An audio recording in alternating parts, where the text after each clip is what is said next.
Welcome inside episode 38 of On the Board. I'm Colby McKee. Across from me, Lance Dahl. Hello. No Cory Hey. Bukowskis as you see tonight No. if you're watching on YouTube. Yeah, thanks for watching on YouTube. Yeah, I appreciate that. You. But he's missing a good one because Don't we even got know a if they can ton to see get us. to. Can they even see us on YouTube? Well, they'll be the judge of that. We're rocking a one-camera setup tonight. We don't know. Tons to get to, like I mentioned, with the NHL Trade Deadline. We'll touch on that and all the moves that came down the pipe today and their last week or so. But we'll start, as always, with the Medicine Tigers. They had a so-so week. We'll kick it back to last Monday, Family Day, the midday game against the Winnipeg Ice. Fell 4-2. Yep. Tough result. Liam Hughes, again, stood on his head. Yeah. But I guess what I've been hearing a lot of is fans have been really liking that midday concept game. Like, is that more something that WHL should look into for not just the Tigers, but the whole league? More engagement, I guess. Like, a lot of teams do it. Like, Calgary does it a lot. Edmonton does it a lot. Like, the bigger cities, right? Yeah. But, like, that was the first one that I can remember, at least in the Canalta Center. Right. If not, like, ever. I would have to go look. But, no, that was fun. Yeah, it was a good crowd. Like you said, the bigger centers. I know the Tigers have played in those, kids' day games. They bring the school buses full of kids. Yeah. Well, I think in Calgary they do something where it's like the matinees are cheaper or something like that, or they have some kind of promotion that they run anyway. But no, it was good in the Canalta Center. That was a fun crowd. That's good. Yeah. It was too bad they lost in front of a big crowd. Of course, sure.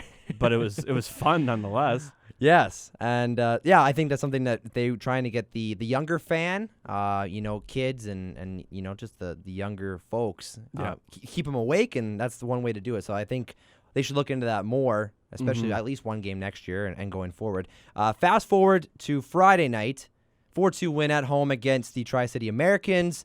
What more can you say about Captain Hamlin? Scores 2 in that one. He's up to 35 on the year, and he's chugging along.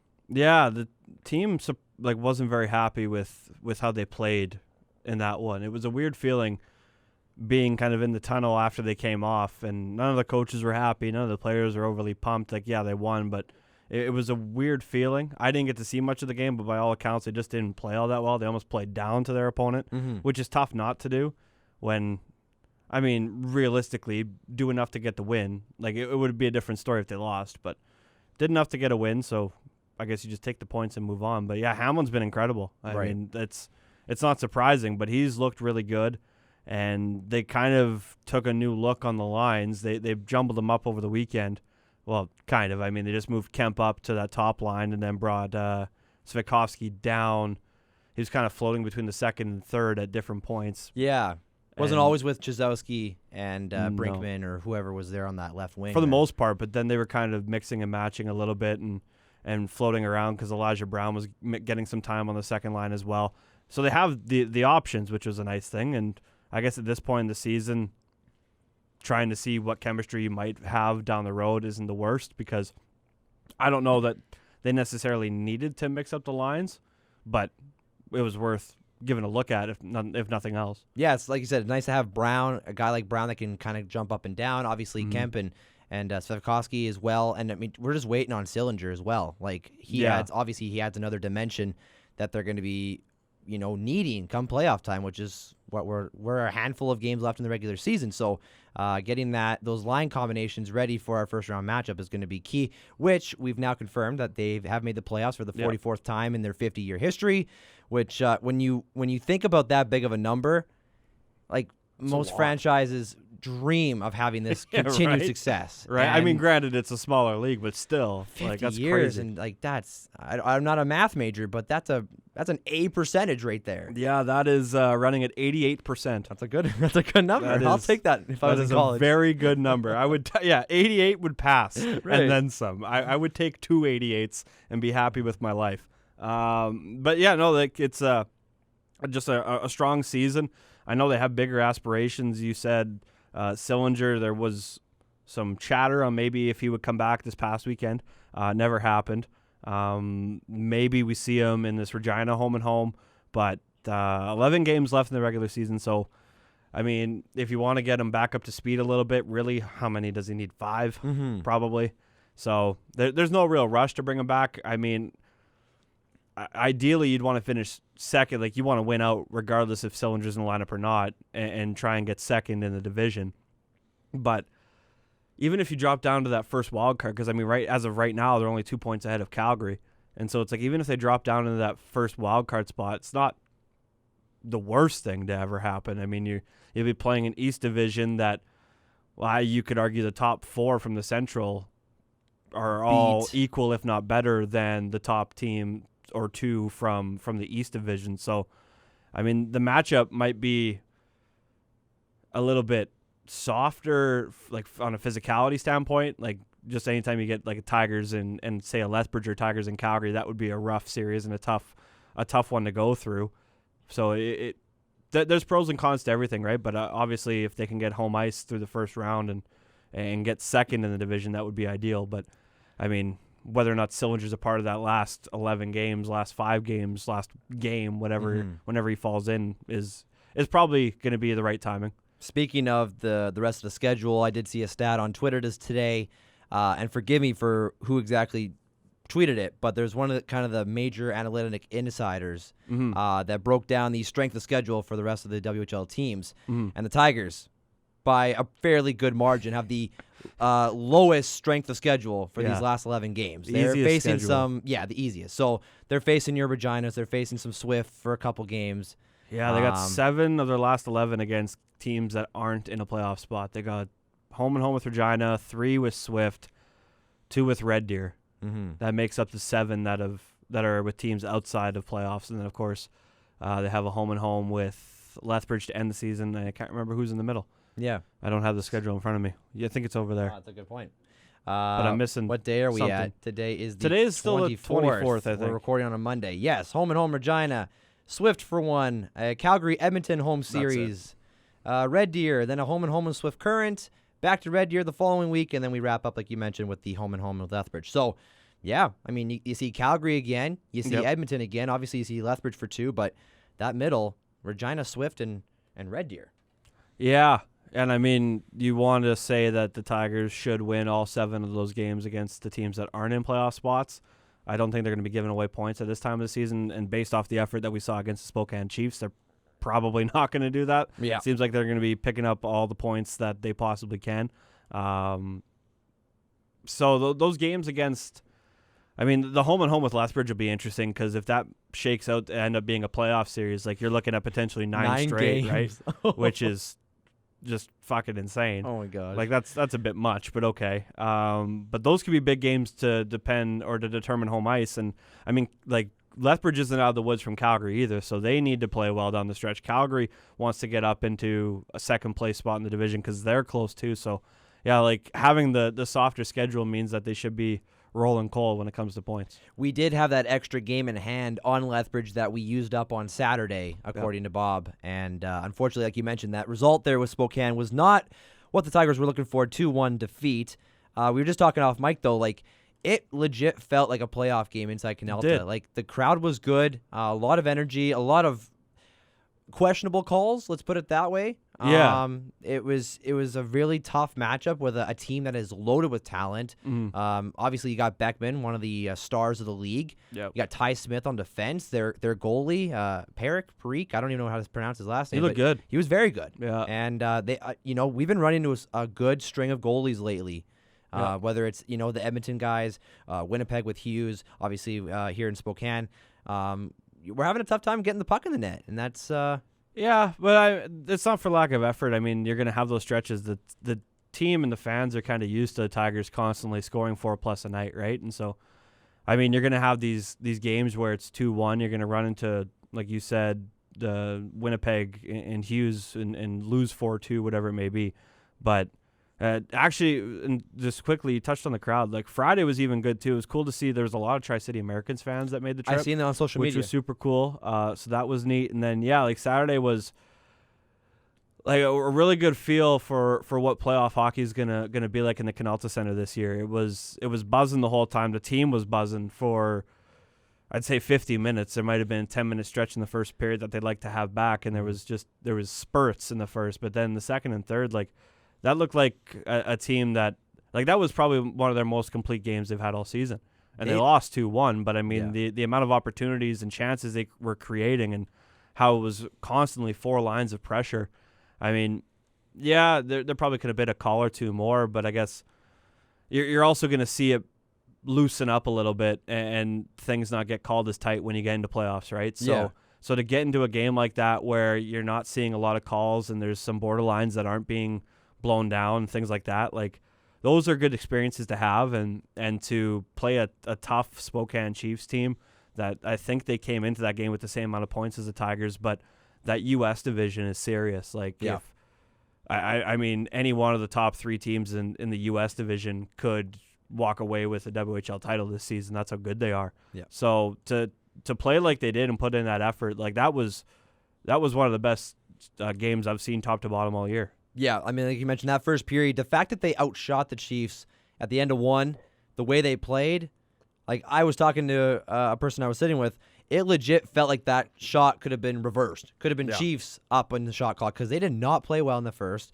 and they come back and they absolutely blitzed the Chiefs in that second period. They were so fast. I've never seen them this season be as quick on the cycle, and just so much pressure. Like you mentioned, all 4 lines were just dynamic. Yeah, I said it to Jesse a couple times. I was like, I haven't seen this season, and you can even throw last season, and I haven't seen the Tigers buzzing like they were. Like, that was something else. Yeah. And to think, they're still missing a body in Sillinger, and but they're starting to feel themselves a little bit. You can definitely tell, and that's what I would expect. Like, games like those are the ones that you would expect, and it's hard when you, like I said, you play down to a team like Tri-City, because you know that you have Spokane the next night, but you know now that they can get to that level, and now it's going to be expected the rest of the way. Absolutely. Like you mentioned, the upcoming schedule, home and home with Regina Pats here, Friday in Regina, Saturday home against those Pats. So another weekend where you got to make some hay, and like you mentioned, could be a Cole Sillinger sighting this weekend. We'll have to wait and see on that. But should be a good weekend, and we got to make some points up and keep up with Lethbridge and ahead of Calgary. It's going to be a very important weekend. Yeah, maybe Edmonton just loses all the rest of their games this season. They can afford to, and the Tigers win every game this season, then they get first. That would be neat. Hope for, right? Okay, we're going to transition now to the NHL Trade Deadline. Big time moves. There was plenty of trades. I believe the number was somewhere between like 28 to 30 trades today. Something like that. Yeah, last I saw was 28, and that was towards the end of the day. Upwards of 50 players and 20 draft picks. We could hit on everyone, but I think what we'll do is maybe we'll go back and forth. What's one or a couple that caught your eye and made you, really, let's say a winner of today's deadline? Yeah, I mean, obviously the easy choice is Edmonton. Like with the pickups they made in Mike Green yesterday, and then today with Andreas Athanasiou, and then adding Tyler Ennis to the mix. It kind of rounds out their forward group. I mean, they are missing 4 forwards from their lineup right now with Neil hurt and someone else hurt that I can't remember because I don't care enough. No. And then Patrick Russell and Zach Kassian that are suspended right now. So, I mean, the 4 forwards that are out, now you add 2 bodies in, and then when you bring those guys back as they come back towards the end of this regular season, they added a lot of depth. It's interesting because they add 3 guys to a roster of 18 skaters. So that's, 16% of your roster is different, which doesn't sound like a lot, but it's one of those things, and Ken Holland actually admitted as much. It's he was mentioning with Tim and Sid today that, it's good to add those bodies, but it can also throw off your chemistry. And that's been one of the biggest things that the Oilers have been missing for years, has been enough chemistry, because they've had talent here and there, and they've had players that can score, and they've had all these different pieces that have come through, but they've never seemed to have a team that gels, and now they're starting to find it. I mean, they did that one year that they made their playoff run. They seem to have a little bit, but this year's group just seems a little bit different. This year's group really seems like they're more of a unit than in past Oilers incarnations. So it'll be interesting to see how those new faces kind of involve themselves into the group, and if that throws off any dynamic. Like, you're not going to, if you're expecting the Mike Green that was like a lights out offensive defenseman, 30-goal scorer with the Caps. Like that's not happening, right? But he adds a little bit of depth. Is Brandon Manning still playing for them? Like if he is gone, well, Clefbaum's still out too. Yeah, so that's true. They need some bodies on the back end. And I mean, he'll take some minutes off of the other guys, right? Like Darnell Nurse is playing a lot too. Yeah. So Green can eat up some of those minutes. Athanasiou, a lot of people are excited to see him play with McDavid because they're both really fast. Obviously, the glaring problem with Athanasiou is that he's dash 45, and I understand the argument, and it's completely valid.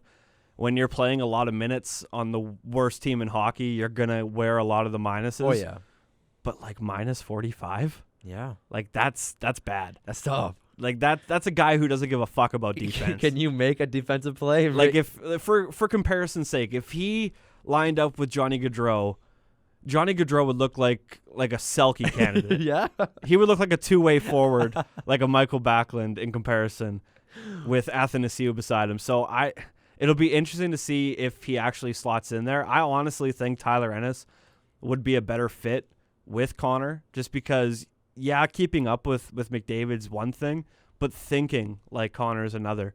And I don't know that Athanasiou thinks the game as well as Tyler Ennis does. Now, forgive me if I'm wrong. I don't know if Athanasiou ever played with a guy like Dylan Larkin. Comparable speed. Did they ever play on a similar line? They would run together, right? I mean, it's different mindset, obviously. Yeah. But, I mean, just straight up speed.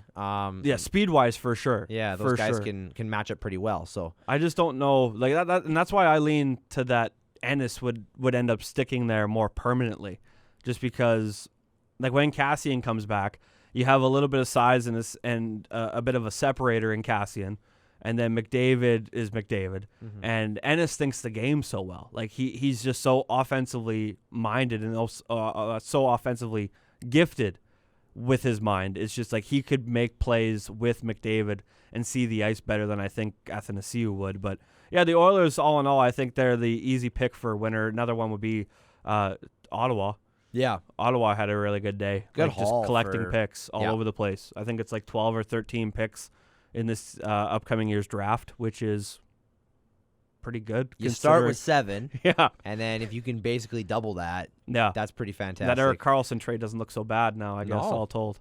No. It looks pretty darn good. So those would be a couple guys, or a couple teams rather, that stood out to me. Quickly on the Oilers, I mean, like you said, with Ken Holland, he's been itching to become a buyer in this market. Yeah. And he mentioned as much with Tim and Sid. They're so cap stricken that the ability to pull off these moves and the price they gave up, I hate to say it, but it's pretty good. I mean, you give him on Sam Gagner, which is okay. A couple second rounders for Athanasiou, a 5th rounder for Ennis, and forgive me on the Mike Green trade. I think, was it a second? Did they get no? They moved Brodziak Brozniak in a conditional like 4th or 5th. Yeah. So a couple, 25-man roster guys in Brozniak and whoever. But I don't think Brodziak was with the team, actually. Oh, he wasn't? I don't think he was. Okay. He definitely wasn't getting in the lineup, so I think he was in the A. Okay. But Well, then never mind. yeah, but I mean, still, like it's valid. Like they did a lot and didn't have to move a ton. They held on to their first, which was Yeah. pretty stricken there by Holland. One team that I really liked was the Carolina Hurricanes and the moves that they made. Now, it's surprising because for years, at least the last few years, the Hurricanes have built themselves up on their defensive depth. Yep. And, guys like Justin Falk and so many Jakob names. Slavin. Yeah. Brett Pesce. So when I don't know if it was due to injury or through trade, but I guess they seem to lose that depth. I guess to maybe build that forward group with Aho and a guy out of Chicago there, Teravainen and whatnot. So these moves today, bringing in Brady Shea for a first rounder, that's a pretty high price. Although Shea is young, he's pretty underrated. Yeah, it's a good pickup. Everything I found. Then they get a guy like Sammy Vatanen to fill that offensive defenseman void. Yeah, who's hurt, but yeah, should be back soonish. Okay, but he's out right now. And then the move for Vincent Trocheck, which kind of came out of nowhere to fill that. He's probably a top 6 guy as well, filling that center role. So very good moves and a steep price to pay, albeit, but that defense is basically back up to where it was a couple years ago with a stockpile of talent. Yeah. And then you got a guy that can play in your top 6 with your young kids with Aho and Teravainen and such. Yeah, it was interesting that the Rangers and the Panthers traded to Carolina, considering the Rangers and the Panthers are both right behind Carolina for the last wild card spot right now. Yeah. That was an interesting part to me. And especially with the Rangers being in the same division. And so to trade to a division rival that you're chasing and trying to track down, I mean, unless they heard the news on Buchnevich and Shesterkin and said, you know what, we're just going to shut this down and we'll look towards the year after, because you get a first in what's being tabbed as a pretty deep draft, then it's kind of a no-brainer. But I mean, it's just interesting, the dynamic. Like, the Rangers have won 8 of their last 10. They've been playing really good hockey. I mean, Shesterkin was a big factor in 100%. that. But Georgiev and Lundqvist can still carry the mail enough that you could have seen Shea sticking around. Vinny Trocheck had a down year, but I agree with you. I think he's going to slide in really well with Carolina. I think so, That's too. a good day for the Hurricanes. I think so, yeah. A team that I didn't think was going to be in on as a buyer, but Columbus, though, right? Yeah. Like, exact same They kinda spot, pushed last their wild card spot, in. and they go and make the moves just like Columbus did last year. Anything can happen. That's what I've seen a lot on Sportsnet today. Yeah, right. Very surprised, mentioning the Rangers, Chris Kreider, a guy that was, pegged as one of the top dudes to go today. They, up until early this morning, were pretty far apart on a contract extension, and then something happens, like you mentioned, could be something to do with the car accident there with the 2 Ranger players, but things change, and he signs his 7-year, $6.5 million extension to stay with the Rangers.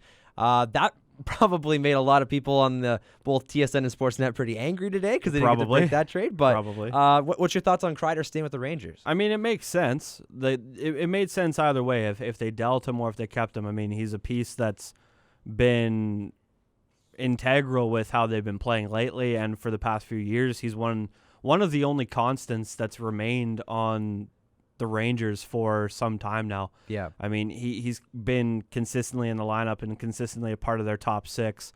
So the re-sign makes sense. I just think the price was too much for any other potential teams to get him at this point in the season, considering when you look around and see, for example, what Blake Coleman brings back in Nolan Foote and a pick. And it's just like when you see that Barclay Goodrow goes for a first, but I mean, Tampa's the exception, I guess, to the norm. Just full stop on that. We talked about this in the group chat, and Cory was like, I do not know how to value players in this league anymore. If Barclay Goodrow can go for a first-round pick. But like you said, Tampa is definitely an exception if you want to break down every first-rounder that is not on their roster anymore. They don't have any left. They have one. They have one first-round pick from the past decade still on their roster, and it's Cal Foote, who's in the AHL with Syracuse. Crazy. Outside of that, when Nolan Foote got dealt, they have traded or not had their pick for the past decade. Like Brett Connolly, Vladislav Nemestikov. I'm just going off the top of my head. Nolan Foote was in there. Those are the only ones I can remember now. Yeah. Slater Cuckoo was in there. Oh, that's a good one. He was in the mix. But yeah, in any case, for a team that has built their roster based on the drafting depth. Yeah. To trade their first is crazy. Yeah, they just don't believe in it, apparently. They just like to pick in the 4th and 5th rounds. That's pick where up they a Tyler guys. Johnson here and there. Yeah, and Andre Palat of the world. Alex Killorn. Like, fuck, they've got so many. Yeah. Anyway. Yeah. Sorry, we were continuing your thought on... What was I saying? I don't even remember what we were talking about. Good. Anywho. We talked about Goodrow. I was just looking up points we can talk about. What do you think about... the price on Chris Kreider. It would have been too much, I think. That was a problem. Okay. I just don't know that any teams would have had enough to move to get Kreider in. Yeah, it's a big ask, probably. It would have been from the Rangers, huge. obviously. Would have been huge. You like the extension there on J.G. Pajot to the Islanders? I guess so. I don't know. Was he got like $5 million a year? He got $5 million over 6. Yeah, that's fine. Islanders gave up a conditional first. Could be a first in either this year or next year's draft. Second rounder this year and a conditional third based on if they reach the... I think it's like either a conference final or a Stanley Cup final. But anyways. I think there needs to be a little buyer's beware when you're dealing with the Sens and their rentals. Because when you look at last year, like Duchesne didn't do anything. And I understand that Pajot now isn't a rental because he has a contract. I get that. Yeah. But the theory is still the same when you're bringing them in and they're bringing in these players for the playoff run. And it's like, Okay, Duchesne went to Columbus last year. Wasn't all that great. Ryan Dzingel, I don't even know where the fuck he's playing right now. Is he in Carolina? He might be. Oh, that's a good point. Wasn't he at Columbus? He got traded to Columbus at the deadline. Right, but then he left as a free agent. And then he left as a free agent, and I think he went to Carolina. Oh, gosh.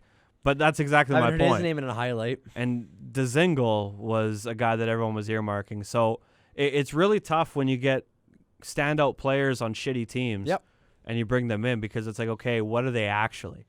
Are they just stat stuffers or yeah, what? And how are you going to incorporate them into your lineup? Because let's face it, Pajot being a first-line center on the Sens probably isn't a first-line center on the Islanders, I would hope. So No, hearing Lou Lamoriello talk today, he could be a third-line center on their team behind Barzal and Brock Nelson and guys like that. So and at $5 million a year, that's a lot for a third-line center. It is. So, I mean, he's a good two-way forward, no doubt about it. Yeah. But the move makes sense for them for this year. I'm a little surprised at the extension, but they really wanted the player, so get it done, I guess. They got it done.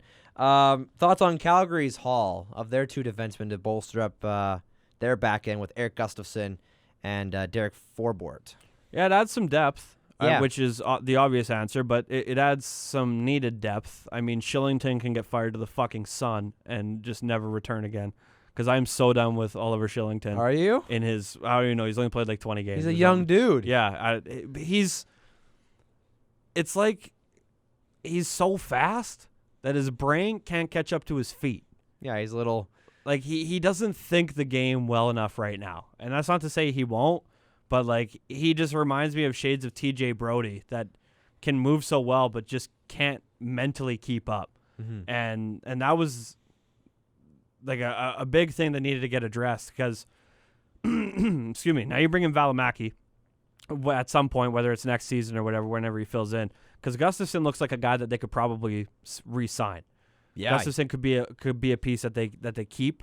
60-point guy last year. Yeah, and so he'll add some two-way ability, I would say. Forbort's definitely more of a shutdown guy. They didn't really have to give up much to get either one. No, and if you're going to make a run, you need 7, 8, 9 defensemen, and they have that now, even with Shillington in there. So yeah, I would say, all in all, it was a decent day, nothing crazy, and they moved out Brandon Davidson for, I don't even know if they got anything back. I think they just future consideration is what that is. Oh, I thought they just traded them and said, actually we don't need for a laundry refrigerator or something. Not even just pay the plane ticket.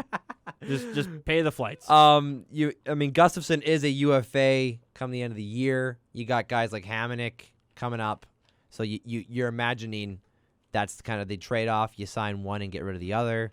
Well, I think Hannafin's in play too. Hannafin's in play. I would think that there's gonna, depending on how the rest of the season goes and if there's a playoff run, how that goes, Hannafin could be in play for a top 6 forward. Interesting. And I just don't know that it was necessarily available at the deadline, just because those moves are tougher to make at the deadline when you have the money that Hannafin's on, the length and the term and all that stuff that goes along with it, and his age. There's a lot of different factors that go into it. But I could see Hannafin being a piece that gets used to try and lure in a top 6 forward if they want to make a trade at, say, the draft. Yeah. There's also been a lot of rumor for quite a while now that when free agency opens, Taylor Hall wants to really take a look at Calgary. So that's an option to address that. But I don't know. There's a lot that can change between now and then, but I think Hannafin could be in play. So I don't know that necessarily Hamonic's out the door per se, but Gustafsson seems like a piece that they could re-sign, be affordable, be a 5-6 guy that can flirt power play time every now and then if needed, and kind of give you a little bit of support that way. It's just surprising you say that because, like, what's life going to be like after Gio goes? Well, and, who becomes that stalwart? Like, Brody's going to be gone. Yep. I thought Hannafin might step into that 1 or 2 role. Yeah, and you got Valimaki, who's projected to be right? a top 4 guy. Like, he's coming. It's just it's surprising. Like, I don't know what life on Calgary's D is going to be like after Gio goes. I think Rasmus Anderson's being tabbed as being that guy. Although I don't know that I don't know if he necessarily has the offensive upside. No, I don't think so. I mean, obviously to compare that to a guy who's won a Norris is saying a lot, but I think Rasmus Anderson's being tabbed as that guy for the Flames post Gio, but Valimaki's going to be there, and they need to address their top six because let's not forget there could be a time where say they go and move Hanifin for a top six forward, and then a year or two later, now we're in the last year of a Johnny Gaudreau deal, where he could be a guy, and this talk's been going on for years where Johnny's not going to be sticking around after his contract's up. And so if that's the case, I mean, he's a guy that you can move in return to get a top four defenseman back and whatever other pieces it would entail. But he'd be a kind of a guy that you could piece together in that whatever a potential future would look like to kind of replenish the back end. But I don't know that Hanifin necessarily needs to be a part of it. I expect that he would be. But at the same time, I don't think over the course of what's been now a year and a half that his time in Calgary has gone as well as people would have expected, I guess. That's a good point. 100%. And like you said, Gaudreau, Monahan, their deals are very team-friendly compared in this day and age of NHL hockey. And when they do come up, which is very soon, it's going to be a very tough decision for Treleaven and folks. So I could easily be on the table. Anything else trade deadline that you want to touch on? A couple minor moves, obviously. Like Boston got better. Yeah, getting. Like they got Kasha, and then didn't they get Nick Ritchie as well? Are you a fan of Nick Ritchie? Because a lot of people were slamming him. In that trade. That's a good move. Yeah, that's a good move for Boston. Boston's maybe tough. A third line guy. Like I don't know. He wasn't getting like top minutes out in Anaheim. No, but Boston needed to do something because they looked at what Tampa was doing. They add more physicality and goal scoring in Blake Coleman. They add more physicality in Barclay Goodrow. And so they needed to do something. I mean, they got the skill guy in Kasha that can play in their top six, but to get Nick Ritchie, I think he adds a physical element that because you have to play against the teams in your division. You have to compare, and that's why we saw so many moves in the Pacific this year because, I mean, it was so wide open that so many teams were making moves. No, I liked what Boston did. I think Nick Ritchie fits in there well. I mean, he looks like a guy that could play with Charlie Coyle, and that would be a not fun line with whoever the third big boy forward line. is. You're right. Yeah, that wouldn't be fun to play against. So, people were really crapping on the Wayne Simmons to Buffalo. Why? Right? For why would they do that? I don't understand what Buffalo's doing. And the return is super low. Yeah, I don't understand. Yeah, if they're not re-signing him, it doesn't make sense. Because I think Simmons had either a no move or a no trade. He had one of the two. Yes, he waived it. He waives one of his whatever clause it was, and apparently it was about his dogs, which is completely possible. Yeah, which is completely possible. You want to be closer to his pooches, but it just doesn't make sense. Like, why would Buffalo do that? He also gave away Connor Sheary and Evan Rodriguez. You got a really good player in Dominic Cahoon. Like Dominic Cahoon is sneaky good, but I don't really understand what they're doing with the whole. Let's bring in Wayne Simmons and not make playoffs and then watch him leave. And they also brought in another dude alongside Simmons. They were talking about like the physicality. I didn't write it down because it wasn't a huge trade, but they brought in another dude. Well, Buffalo doesn't make sense. So yeah, they got another year. They got some learning to do. Quickly, one more thing on my end at least. Pittsburgh got better today too, bringing in a Patrick Marleau and like you mentioned, Connor Sheary back for a second tour of duty. Yeah. And Evan Rodriguez fills in there in the top about Rodriguez. 12 somewhere. Bottom 6, I guess, maybe. That forward group looking dang scary. Depth. Crosby and Malkin back, so that's very good to see. All right, anything else? No. I think that's pretty good. As I drop my piece of paper. Okay. Stall for me. Where are we going? Ovechkin has 700 career goals. That's pretty cool. That is right. We didn't even get to that. What is he? The 8th player something like that in all time, second fastest behind Gretzky. He has more goals per game than Gretzky does, which is kind of neat.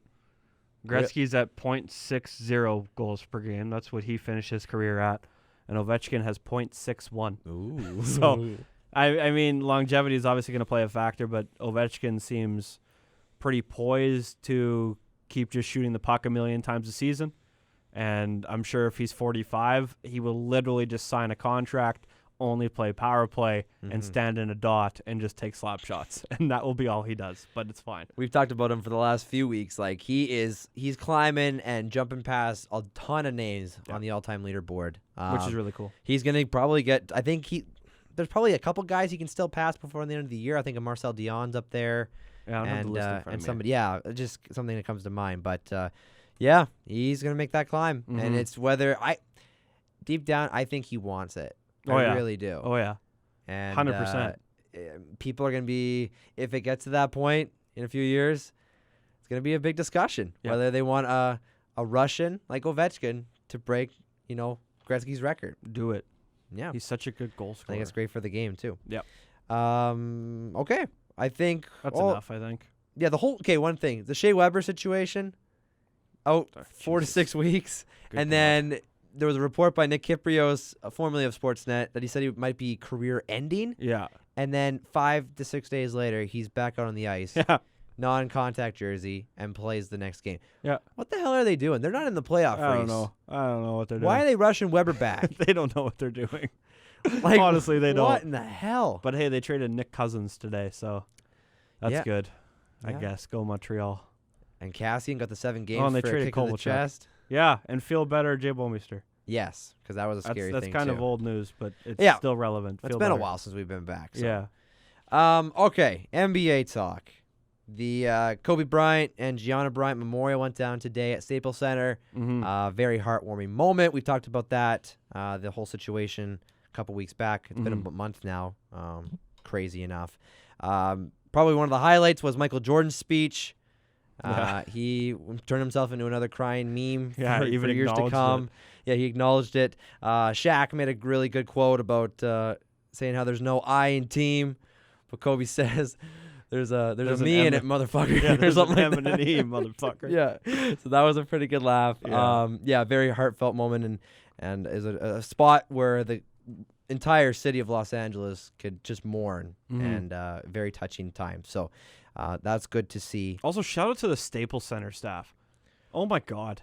That's the busiest building in the world. Well, they overfilled that capacity. There was people everywhere on the floor. Like the way they built that stage was ridiculous. Yeah, they flipped that building around constantly, and it never looks out of place. It always looks so good.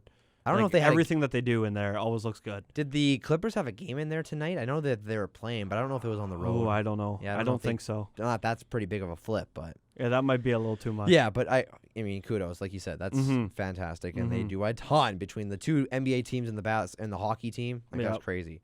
Lakers are waiving DeMarcus Cousins back to on-court stuff. They're waiving him for a roster spot, which I don't know who they're going to fill with, but Boogie Cousins is rehabbing from his, I think it's an Achilles, is what ailed him last year. Who the hell knows what it is now? Yeah, really, I mean, he's going to stay in LA to rehab. He's not going to look for another team to jump on, but he's not playing this year. That's really sucky.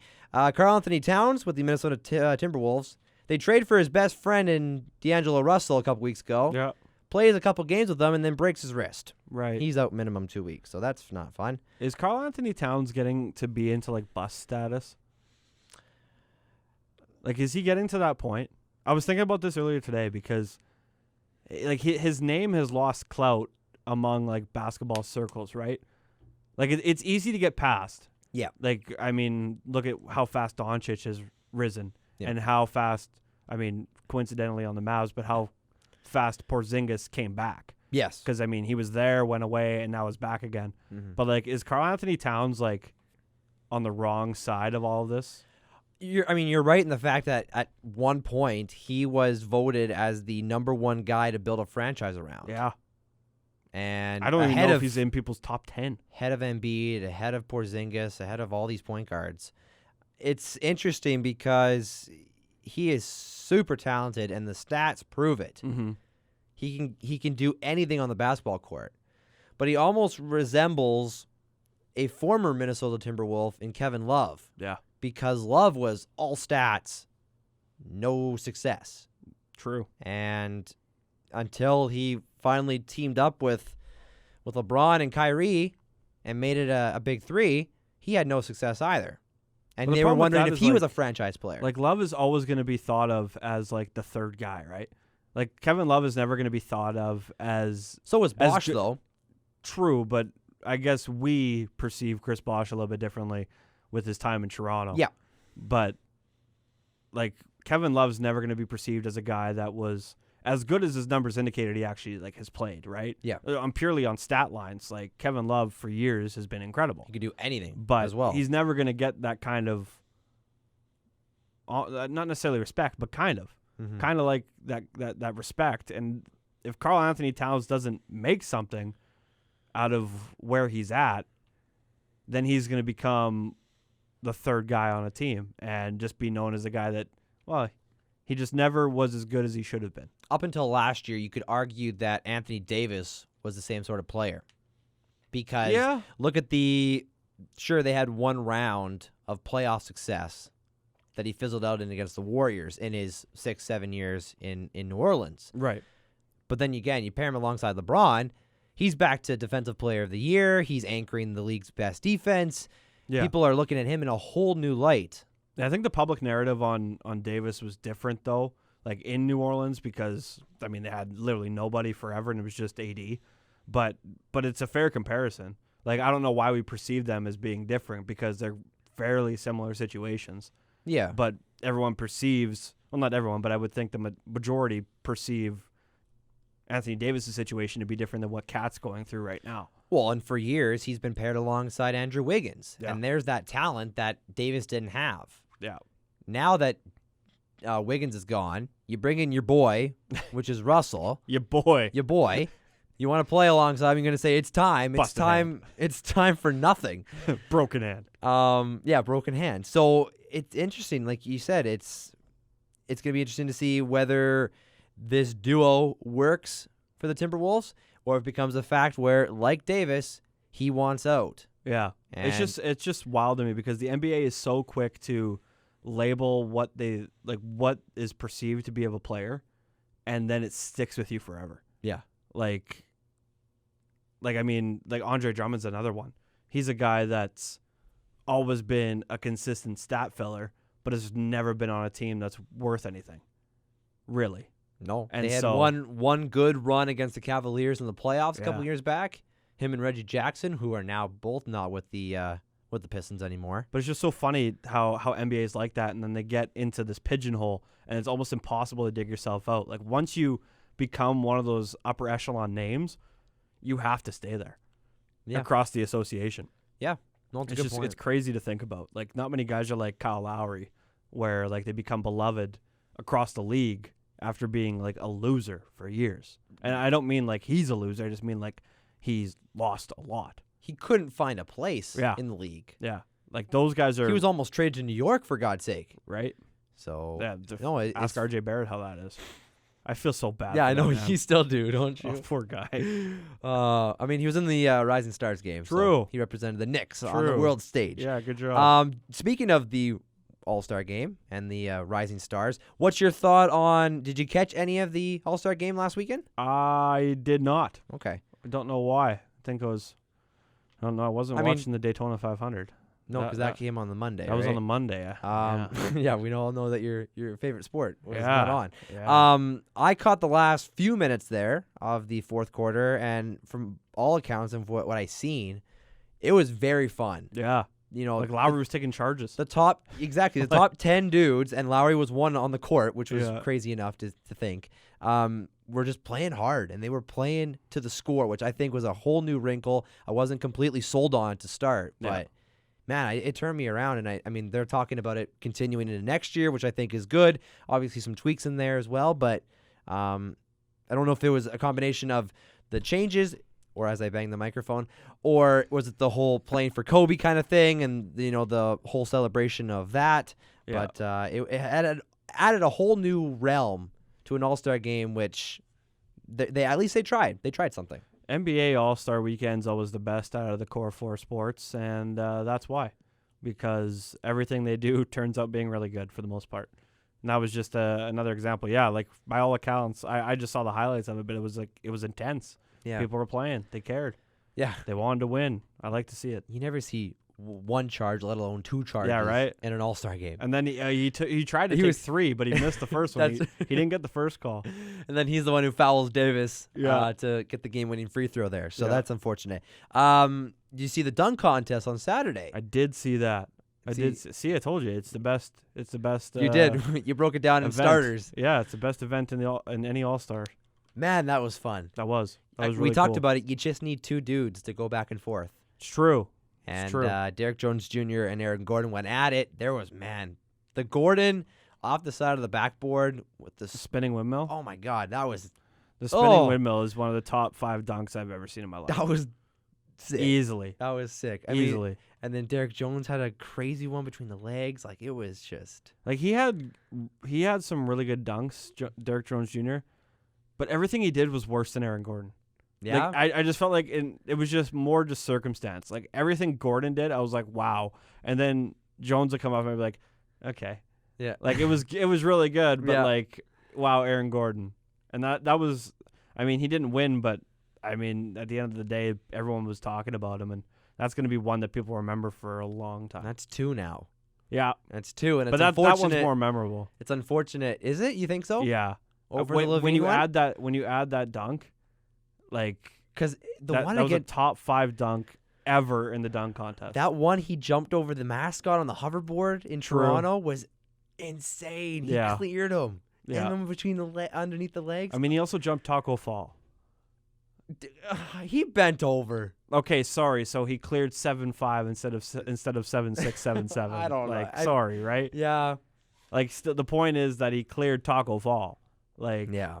I mean, the guy's insane. And but that windmill 360 is, if you haven't seen it, like, just go look it up. It is by far one of the top 5 dunks ever in a dunk contest. It is. Guarantee it. Is insane. 100% agree with that. It's a shame that he's already proclaimed he's not going in it again. Yeah. He's retiring 0 of 2. We probably don't deserve another Aaron Gordon in a dunk contest, though. With the amount of dunk-offs he's done, he's basically done 3 or 4, like, all spread out. Yeah. So he's done enough. What else can he do? Literally nothing. Like, gosh. It's really unfortunate. Couple things football-wise. You see this story? Probably was like a TMZ headline. I did not. Cleveland left tackle Greg Robinson could spend 20 years in prison. Greg Robinson, is that the guy that does the Seth Rogen movies? Like, bigger dude? No, you're thinking... I know you're thinking of... Isn't that Greg Robinson? I want to say it's Clint. No. Clint? Craig Robinson. Craig Robinson, that's it. Greg Robinson, Cleveland left tackle, spent 20 years in prison for possessing 157 pounds of pot. That's awesome. Going down to Mexico, the cop searched his car. Should have came to Canada, dude. 157 pounds. Like, where are you storing it in a car? That's plenty. Just throw it in a briefcase, man. That's nothing. Throw it in a little travel case or 2. You're fine.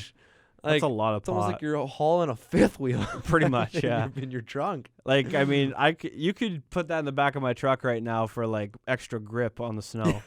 Like, that would help weigh down the box of my truck. Screw the kitty litter. Yeah, that is a lot. That's a lot of dope. That's a lot of pot. That's crazy. I mean, that's probably worth some prison time because, like, trafficking. But trying to go to Mexico with it. Yeah, like maybe if you just Jose. didn't do that.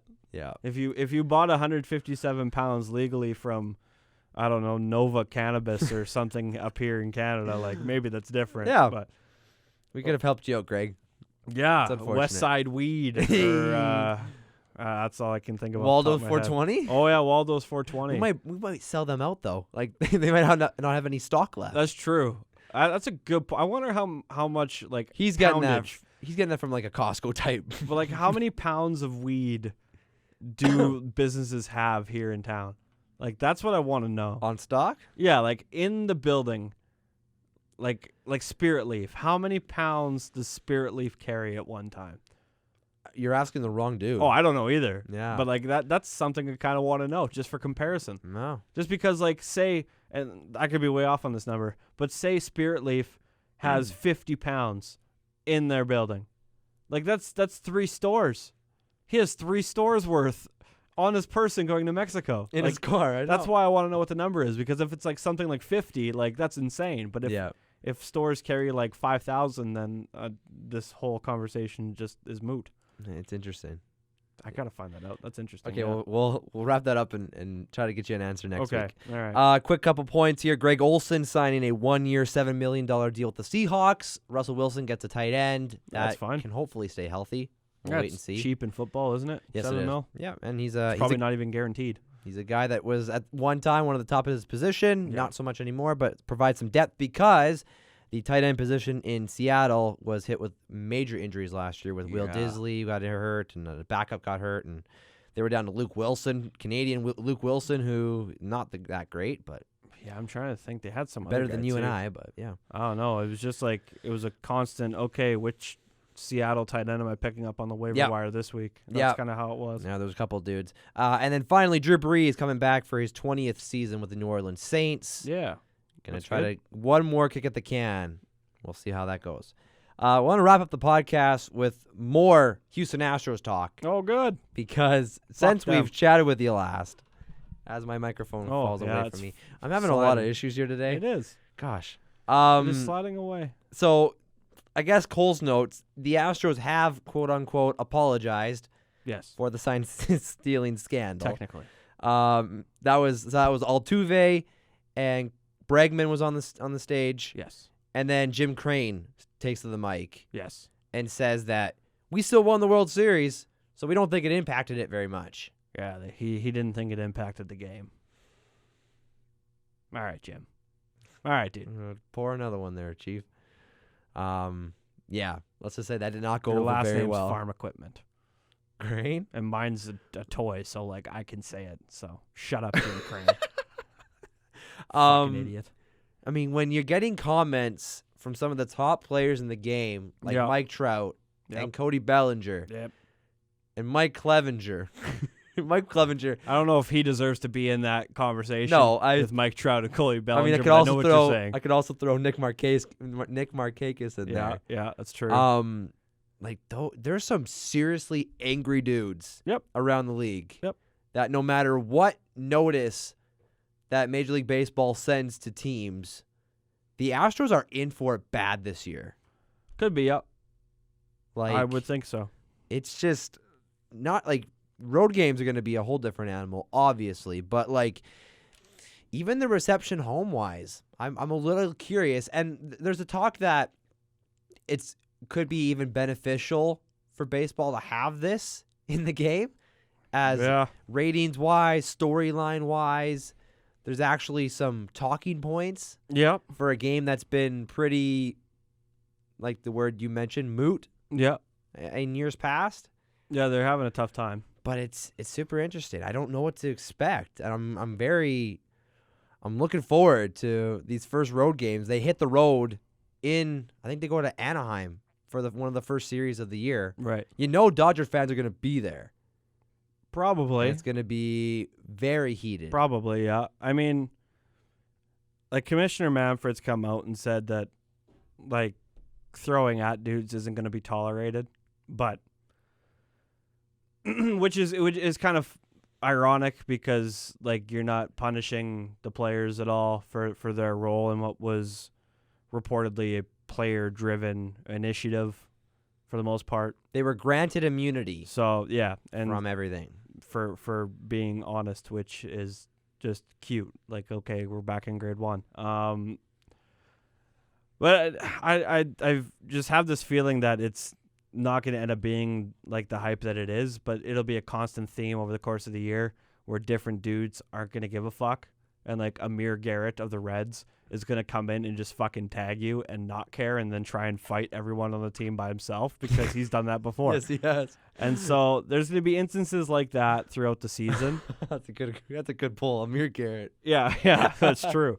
But like it'll be you're going to get a feel, and we're not going to know this right away. This is going to be something that you'll have to watch for over the course of the year. Because they're going to get thrown at. That's going to happen at some point by some guys, and it might be multiple, but it's where they get thrown at. Yep. Like, as a guy who used to be a pitcher, I would not be aiming for the ass like everyone keeps talking about. Not a chance. You're aiming like square in the back. Okay. Like you don't. Again, maybe I shouldn't say Amir Garrett, but he's already a native sombrero. He might be crazy enough to like run one right up top, like that's right by the bell. Clevenger. I mean, he's been one of the most vocal pitchers I've seen and heard from. Yeah. You're telling me a Cleveland Houston series, he doesn't go up top? That's where we have an issue. I think. But you're also in there because of your lack of action. Like, as a league, you haven't done enough in protecting players from this happening. Because, yeah, you can say, well, yeah, don't do it or else you're going to get suspended. Do you think a bullpen guy cares? No. He's like, I'm taking 3 days of rest anyway, idiot. What are you going to do, suspend me for 10 days? Okay. I guess I'll just throw a couple side sessions and it'll be fine. Like, the bullpen guys aren't going to give a shit. And those are the guys that run it up to 99. Mm-hmm. Those are the guys that run it up to triple digits. So it's going to be interesting to see how that dynamic goes. It wouldn't surprise me, as bad as it is to say, that someone runs it up to someone's bell. Yeah. That would not surprise me. 100%. I agree with you. I think Bregman, every time a starter comes out of the game for the opposing team, should be shitting himself, standing at the plate, and he better hope there's guys on base. Like, they better hope that their on-base percentage is like 600. Because if there's empty bases, 2 outs, and you have Bregman up, and, like, you have a reliever that throws 99, and it's his 3rd day up with the club from Double-A, he doesn't give a fuck. Yeah, he'll run it up to you. A lot of transactions when He's the fine. Houston Astros come to town. Just bring him up. Yeah, he doesn't care. But it's like, and I'm not saying they're going to do that, but like in that instance, and even the mindset is like, okay, if I'm a reliever that's trying to cut my teeth in the league and I'm jumping in with my team and I'm 1 week, 2 weeks, a month into my pro career in the MLB, and there's 2 outs and Carlos Correa is standing at the plate, I am 100% dotting him. I am giving him my best fastball right in his back because there's not going to be any repercussions from the team. Mm-hmm. Sure, you might get suspended from the league. Sure, you might get fined, whatever. I'm willing to bet, we're never going to hear about it, but I'm willing to bet that teammates will help pay for the fines of dudes that get fined if they get fined. Before, absolutely. It will happen. Because there's so much disdain for the Houston Astros. I am fascinated. Like I said, I don't think it's going to live up to the hype that everyone's thinking where 162 games a year, some dude's going to get plunked. I don't think that's going to happen because like teams still want to win ball games. But there's going to be multiple times throughout the season that like Bregman might lead the league in hit by pitches. Correa's going to be in there. Altuve, he's going to wear a bunch. Yes. Just because look at his strike zone already. Like, they could totally just I just cannot wait. I cannot wait for, like, the Dodgers to play them, the Yankees to play them. I want to see Cleveland. I want to see Clevenger go to town. Yeah, Clevenger, I mean, I feel like he's just a lot of talk, and he's also a little soft. Like, Trevor Bauer was like... too. Bauer's like, he talks a lot, but he's also fucking nuts. Yeah. Like, I feel like Bauer would kill people. Like, I love Trevor Bauer. Love him. But I feel like... Markakis was the one who said everyone should get a beatdown. Like, physically harm Nick them. Markakis looks like he was like the villain in a Bond movie. Uh-huh. Like, he looked terrifying in that clip. Take a bat to you. But, like, those guys, what are they going to do, right? Mm-hmm. You haven't heard many pitchers outside of, like, Clevenger and Bauer that have really said anything. True. But it'll be interesting nonetheless. Yes. And then, like, also, so when, it's not a matter of if, it's when it happens, whatever incident it is, it's going to be very interesting to see what Commissioner Manfred does in terms of a punishment. How strict does he basically set the rule right away that this is not tolerated? You're getting 20 games. Like, I don't know. Because then it's he does not want this to happen. They all want to move on. But what's the line that makes it a deterrent for people? Exactly. If the players don't want to move on, the players aren't going to move on. And the players don't want to move on. All right. Like, now. I wonder how many, like, we haven't heard of any players getting plunked in spring training yet. No. Just the Caleb Joseph, their drum solo there for the Blue Jays. Yeah. That was pretty funny. But that's going to happen. Like that. Like it's gonna start soon. It's gonna start before the regular season starts, I would imagine. Yeah, but I'll have to wait and probably see on deserve that. It's very interesting, and the fact that some players, some people in the organization are still, saying, "Whoa, it's me! Like it's not us. We didn't do anything wrong." While as the rest of the players, basically everyone in that locker room has said sorry for some reason or another. But so the annoying. owner is such a He's so idiot. dumb. Yeah, He's so dumb. But it's even just so annoying that like the report doesn't say what players were actually involved, because now we just assume all of them are bad people. Yeah. And so now you have like former bench coaches that are apologizing, like the hitting coach for the Jays. Like he's apologizing. Fucking what's his name? Derek Fisher can't catch a fly ball, hits him square in the face, but he's apologizing because he was a part of the team at that time too. Oh, and because none of the names were cleared, no one knows who's actually involved, and that's another part of the problem.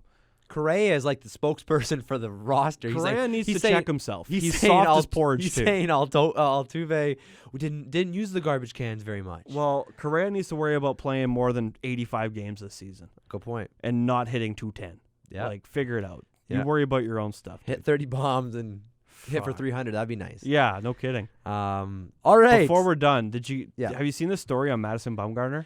Quickly, give me the Cole's notes on it. Okay, so my cousin sent me this. Madison Bumgarner has an alias. Okay. His alias's name is Mason Saunders. Sounds and Mason Saunders entered 2 rodeo events. Oh. So he didn't want, this was in between while he was a free agent. He didn't want anyone to know that he wanted to go rodeoing. As a free agent. Well, yeah, at all. He just didn't want anyone to worry about his health or anything like that, or anyone just to even know who Madison Bumgarner was. Who he was. Okay. So he used the alias Mason Saunders. Mason Saunders. And he entered 2 different team roping competitions. Gotta love your team rope. And he actually got. How do you fare? He actually he got a second place finish. Hey. In a team roping event, which is hilarious though. Man, he must have some experience back in the day. But he also, and this is what's hilarious, it kind of ties it all together. He wanted to go to Arizona because he wanted a place for his horses. Oh, to be traded. When he signed with Arizona, he signed his free agent deal with the D-backs, and he said one of the biggest reasons why he signed was because he wanted a place for his horses.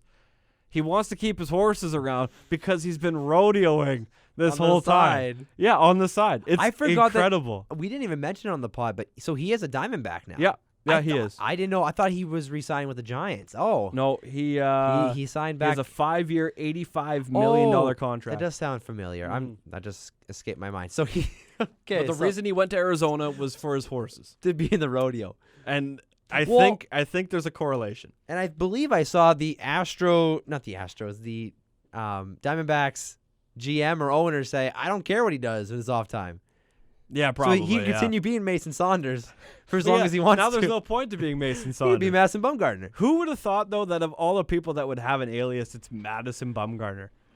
Do you not look at the man and be like, this guy looks like a Major League Baseball player? I've seen him on TV before. Yeah, you would think he would be recognized with at that hair point. and the beard, like, man. Because he didn't like do like Undercover Boss where he changes his looks. Like he looks the exact fucking same. Like he doesn't look any different. Just has a big heater in his lip and is just wearing plaid, hanging out in front of Rancho something or other, Rancho Rio. That's his horse, or no? That's some event he was at. Rancho I have Rio. No idea what that would be. That's very interesting. Good point. Fuck, I just thought that was funny. Mason Saunders, attaboy, Mad Bomb. Keep Mad making Bomb. your money. You got to make a little side money. Everybody's hurting nowadays. So yeah, I mean you got to feed the horses somehow. Very true. Is that everything for you? That's the last one I got. That was a good one. Thanks so much for downloading and finding us here tonight. You can find us on Facebook, facebook.com/ontheboardpodcast. We're on Twitter @ontheboardpod. And like we mentioned off the top of the podcast, we are on YouTube. Yeah. You want to see our lovely faces.